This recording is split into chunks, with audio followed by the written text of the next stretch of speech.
Since I briefed the Council last month, there has been no respite for civilians in Ukraine amid continuing waves of attacks across the entire country.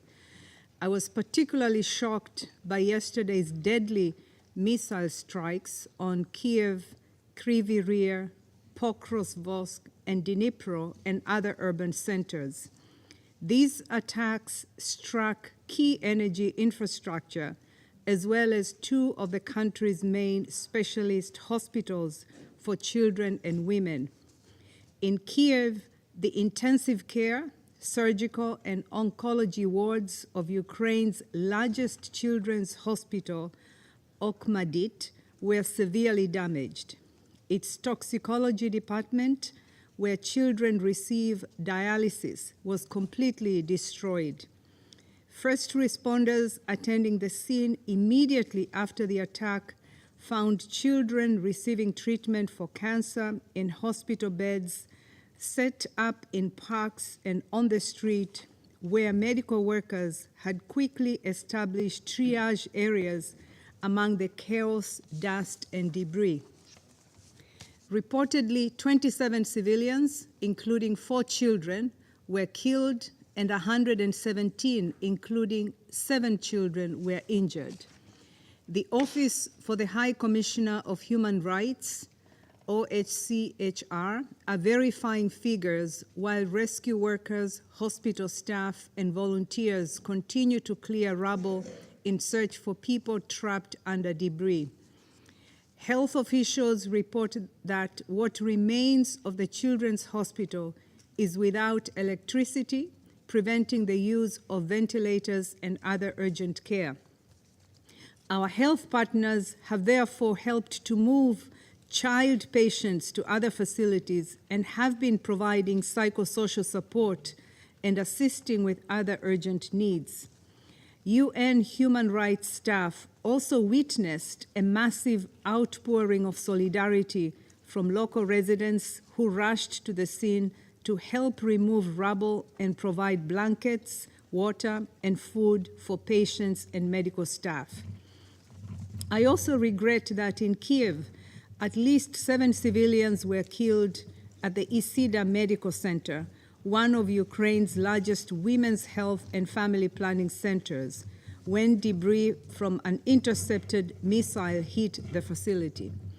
Mr. President, I echo the Secretary General's, UN Human Rights High Commissioners, and others' strong condemnations of these deplorable attacks. My heart goes out to all those affected. Let me remind this Council that hospitals have special protection under international humanitarian law.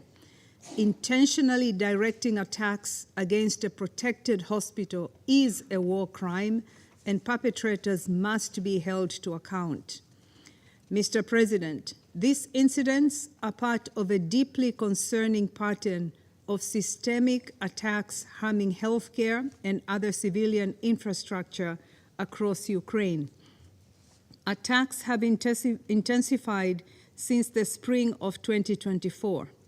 As of 30 June 2024, OHCHR has verified conflict-related violence in Ukraine has claimed the lives of 11,284 civilians and left 22,594 others injured, a total of 33,878 civilian casualties since February 2022. This does not include figures from yesterday's attacks. The World Health Organization has now verified 1,878 attacks affecting healthcare facilities, personnel, transport, supplies, and patients since February 2022. Attacks have also significantly impacted homes, education facilities, office buildings, and public transport. And they have disrupted electricity, gas, water supplies for millions of households. Energy production capacity across the country is significantly reduced. The consequences for the humanitarian situation in Ukraine are, of course, severe. More than 14.6 million people, about 40% of Ukraine's population, require some form of humanitarian assistance. 56% of these people are women and girls. Access to medical care for women and girls, including maternal and reproductive health care, is severely restricted. Thousands of children continue to have daily lessons in bunkers 20 feet below the ground. And for everyone, the constant fear caused by this war is having a serious impact on mental health. More than 10 million people urgently need support to cope with the stress, anxiety, and other mental health challenges associated with the conflict. Mr. President, in this context, it is deeply troubling that aid operations are also being impacted by these attacks. Just last week, a strike destroyed an apartment block immediately in front of the United Nations office in Dnipro city, Ukraine's fourth largest city, home to thousands of people fleeing hostilities and a base for a significant number of aid organizations. The attack killed and injured civilians, including aid workers, and destroyed homes. A second attack in Dnipro on the same day also damaged hospitals, schools, and a collective site hosting more than 120 displaced people. It bears repeating, throughout all military operations, constant care must be taken to spare civilians and civilian objects from harm. Mr. President, as we have mentioned in previous Council briefings, humanitarian operations in some areas also lack access to people in need. We remain deeply concerned about the 1.5 million people who are unable to reach in parts of Donetsk, Kherson, Luhansk, and Zaporizhzhia regions occupied by the Russian Federation. Like all others living close to the front line in Ukraine, they undoubtedly require urgent access to healthcare and medicine, food, and clean drinking water.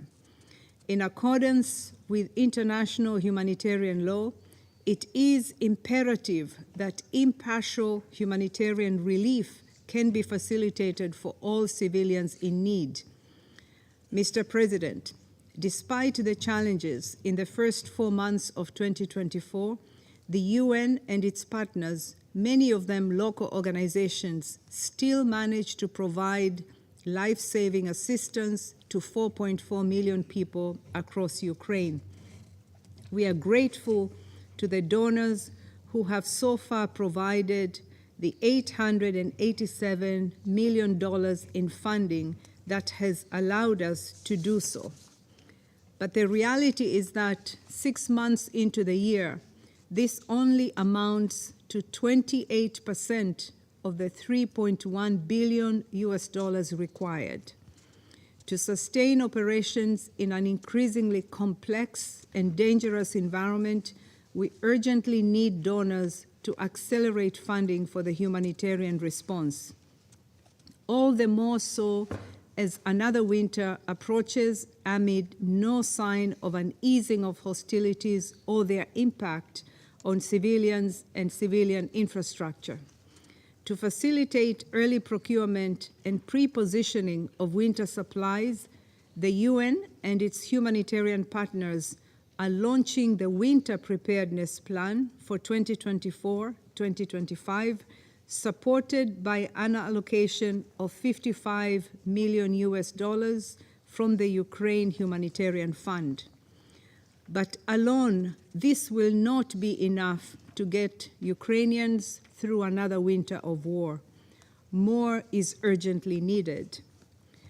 Mr. President, members of the Security Council, for more than 2 years now, people across all of Ukraine have shown remarkable fortitude and resilience in unbelievably challenging circumstances. However, yesterday's attacks and their impacts are a reminder of the deplorable human toll of this war, particularly on the most vulnerable members of the society, tragedies we will see again and again as long as this conflict continues and the rules of war are defied. I therefore once again call on this Council and all member states to support all efforts to ensure respect for international law and bring an end to the suffering and destruction. Thank you, Mr. President.